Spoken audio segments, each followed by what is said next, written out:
A tiger in the zoo. চিৰিয়াখানাৰ বাঘ।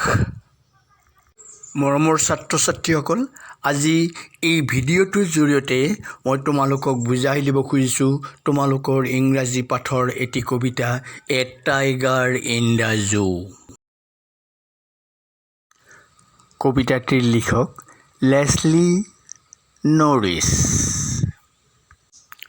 কবিতাটিত কবি লেছলি নৰিছে কবিতাটোৰ দুটা ষ্টেঞ্জাৰ জৰিয়তে চিৰিয়াখানাত আজীৱন আবদ্ধ হৈ থকা এটা বাঘৰ জীৱন চৰিত্ৰ আৰু আনফালে বননিত মুক্তভাৱে বিচৰণ কৰা এটি হিংস্ৰ বাঘৰ চৰিত্ৰ সম্পৰ্কে আমাক দুটি দৃশ্য দাঙি ধৰিছে, আমাক বুজাবলৈ যত্ন কৰিছে।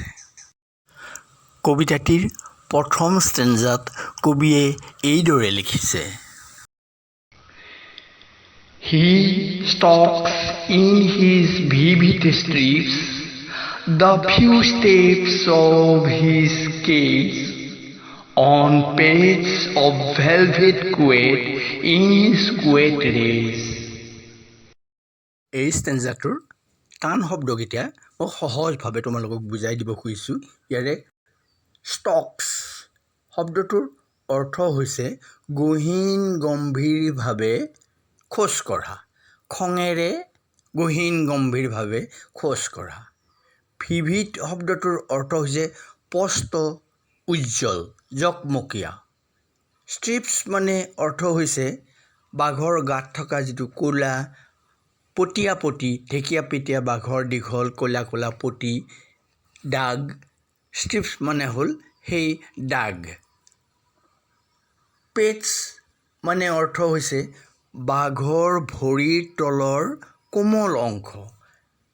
ভেলভেট মানে অৰ্থ হৈছে মসৃণ কোমল এবিধ কাপোৰ। কুৱেট শব্দৰ অৰ্থ হৈছে নীৰৱ, শান্ত। ৰেজ মানে অৰ্থ হৈছে খং। কবিতাটোৰ এই খণ্ডটিৰ অৰ্থ এনেভাৱে ক'ব পাৰি: সেই চিৰিয়াখানাত থকা গাত পতীয়া পতি উজ্জ্বল ৰং থকা সেই বাঘটোৱে ভীষণ খঙাল অথচ শান্ত তাৰ সেই ভৰিৰ তলুৱাৰ ওপৰত নীৰৱে সি পিঞ্জৰাটোৰ ভিতৰত মাত্ৰ কেইটামান গহীন গহীনকৈ খোজকাঢ়ি আছে।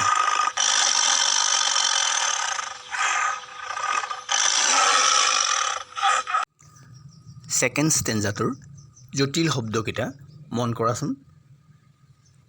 লুৰকিং মানে হৈছে জোপ লৈ থকা, আঁৰ লৈ থকা, লুকাই থকা। শ্বেডো শব্দৰ অৰ্থ হৈছে ছাঁ, গছৰ ছাঁ, বননিৰ ছাঁ। শ্লাইডিং শব্দটোৰ অৰ্থ হৈছে পিছলি পিছলি, পিছলি পিছলি যোৱা, হাবিৰ বননিৰ মাজত লাহে লাহে পিছলি পিছলি যোৱা। ৱাটাৰ হোল শব্দটোৰ অৰ্থ হৈছে পানী জমা হোৱা ঠাই, পাহাৰ পৰ্বতৰ নিজৰাৰ পৰা কোনো ঠাইত পানী জমা হোৱা ঠাই ৱাটাৰ হোল। পাম্প শব্দটোৰ অৰ্থ হৈছে নদুকা, মঙহাল। ডিয়াৰ শব্দটোৰ অৰ্থ হৈছে হৰিণা। কবিতাটিৰ ছেকেণ্ড ষ্টেঞ্জাত আছে: He should be lurking in shadow, sliding through long grass near the water hole where found their first. দ্বিতীয় ষ্টেঞ্জাটোত কবিয়ে এটা বনৰীয়া বাঘৰ চিত্ৰ দাঙি ধৰিব বিচাৰিছে। সেই চিৰিয়াখানাত থকা বাঘটো সি লুকাই জোপ লৈ থাকিব লাগিছিল। লং গ্ৰাছৰ দীঘল দীঘল ওখ ওখ ঘাঁহনিৰ মাজেৰে পিছলি পিছলি সি গাছৰ ছাঁত লুৰকিং মানে ছাঁ লৈ জোপ লৈ থাকিব লাগিছিল। ক'ত থাকিব লাগিছিল? ৱাটাৰ হোল, কোনো পানীৰ জলাশয়ৰ পানী জমা হোৱা ঠাইৰ ওচৰত সি জোপ লৈ থাকিব লাগিছিল। কিহৰ কাৰণে? হুৱেৰ পাম দিয়াৰ, য'ত নেকি নদকা হৰিণাবিলাকে সেইফালে পানী খাবলৈ পাৰ হৈ যায়, সেই ঠাইত সি জোপ লৈ থাকিবলগীয়া আছিল।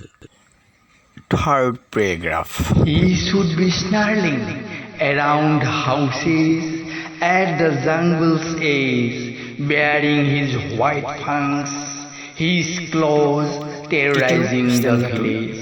জটিল শব্দকেইটা মই অৰ্থ কৈ দিব বিচাৰিছোঁ। স্নাৰ্লিং শব্দটোৰ অৰ্থ হৈছে ৰ'ৰিং, গুজৰি থকা। এইজ শব্দটোৰ অৰ্থ হৈছে দাঁতি বা কাষ। বেয়াৰিং শব্দৰ অৰ্থ হৈছে মুক্ত কৰি দিয়া, উদং কৰি দিয়া, মুকলি কৰি দিয়া। ফাংজ শব্দটোৰ অৰ্থ হৈছে দাঁত। ক্ল'জ মানে অৰ্থ হৈছে হাতোৰা, টেৰৰাইজিং, ভয়াৰ্ত কৰি, ভয় খুৱাই। চিৰিয়াখানাত আবদ্ধ হৈ থকা সেই বাঘটোৱে কিন্তু অৰণ্যৰ কাষৰ গাঁৱৰ মানুহবিলাকক আতংকিত কৰিবলৈ তাৰ দীঘল দীঘল নখবিলাক দেখুৱাই, তাৰ দীঘল দীঘল বগা দাঁতবিলাক নিকটাই সি গুজৰি গুমৰি মানুহক আতংকিত কৰি থাকিব লাগিছিল। কিন্তু দুখৰ বিষয়, he is locked in a concrete cell. But he is locked in a concrete cell. He is trapped behind bars, stalking the length of his cage, ignoring visitors. কবিতাটোৰ চতুৰ্থ ষ্টেঞ্জাৰ টান শব্দকেইটা মই তোমালোকক বুজাই দিব বিচাৰিছোঁ। কংক্ৰিট চেল মানে হৈছে পকা ৰুম, শিল বালিৰে চিমেণ্টেৰে তৈয়াৰ কৰা পকা ৰুম। ষ্ট্ৰেংথ মানে হৈছে বল। বাৰ্ছ মানে মাৰি, যেনে লোহাৰ মাৰি। লেংথ মানে দৈৰ্ঘ্য। ইগনৰিং মানে আওকাণ কৰি। কিন্তু গভীৰ অৰণ্যত মুক্তভাৱে গুজৰি গুমৰি থাকিব লগা সেই বাঘটো আজি সি চিৰিয়াখানাৰ পকী কোঠাৰ মাজত আবদ্ধ থাকিবলগীয়া হৈছে। তাৰ সকলো বীৰত্ব, তাৰ সকলো বল শক্তি পিঞ্জৰা লোহাৰ মাৰিৰ মাজত আবদ্ধ হৈ গৈছে। সেয়ে সি দৰ্শনাৰ্থীসকললৈ মুঠেও ভ্ৰক্ষেপ নকৰি অৱহেলাৰ চকুৰে ভিতৰত থকা বিতৃষ্ণা, বিৰক্তি আৰু খঙেৰে সেই পিঞ্জৰাটোৰ ভিতৰত মাত্ৰ কেইটামান খোজকেই পেলাই আছে বাৰে বাৰে। কবিতাটিৰ শেষৰ ষ্টাঞ্জাটিলৈ মন কৰা।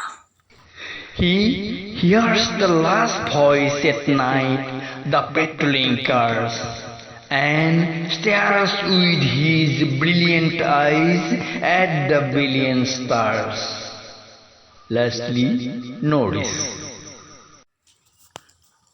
কবিতাটোৰ শেষৰ ষ্টেঞ্জাটোৰ কেইটামান শব্দৰ অৰ্থ কৈ দিছোঁ। ইয়াত আছে পেট্ৰলিং কাৰ। পেট্ৰলিং শব্দটোৰ অৰ্থ হৈছে টহলদাৰী, পহৰা দি ফুৰা গাড়ী। ব্ৰিলিয়েণ্ট অৰ্থ হৈছে উজ্জ্বল, জকমকীয়া। ষ্টেয়াৰ্ছ অৰ্থটো হৈছে একেথৰে চাই থকা। কবিতাটোৰ শেষৰ ষ্টেঞ্জাটোৰ অৰ্থ এনেধৰণে ক'ব পাৰি। যিটো বাঘে নেকি মুক্ত আকাশৰ তলত বননিৰ মাজত স্বাধীনভাৱে জীয়াই থাকিব লাগিছিল, সি আজি আবদ্ধ এটি ৰুমৰ ভিতৰত বিভিন্ন দৰ্শকৰ ওৰেটো দিন বেমেজালিৰ মাজত, হৈচৈৰ মাজত বিৰক্তিকৰ মুহূৰ্তবিলাক পাৰ কৰিছে। আৰু আনকি ৰাতিও, শেষ ৰাতিও সেই টহলদাৰী গাড়ীবিলাকৰ শব্দত সি টোপনি মাৰিব পৰা নাই। কেৱল মাত্ৰ সি আশা কৰি আছে কেতিয়ানো সেই মুক্ত আকাশৰ তলত, মুকলি আকাশৰ তলত, তিৰবিৰাই থকা তৰাৰ তলত মুক্তভাৱে সি কেতিয়া আকৌ ভ্ৰমণ কৰিব পাৰিব, ঘূৰি ফুৰিব পাৰিব, সেই আশালৈ তাৰ উজ্জ্বল চকুজুৰিৰে কেৱল চাই আছে তিৰবিৰাই থকা আকাশৰ তৰাবিলাকলৈ। মৰমৰ ছাত্ৰ ছাত্ৰীসকল, ভিডিঅ'টো আজি ইমানতে সামৰণি মৰা হ'ল। কেনে পালা নিশ্চয় জনাবা। ভাল পালে নিজৰ বন্ধু বান্ধৱীসকললৈও প্ৰেৰণ কৰিবা। শেষত পুনৰবাৰ আকৌ ধন্যবাদ।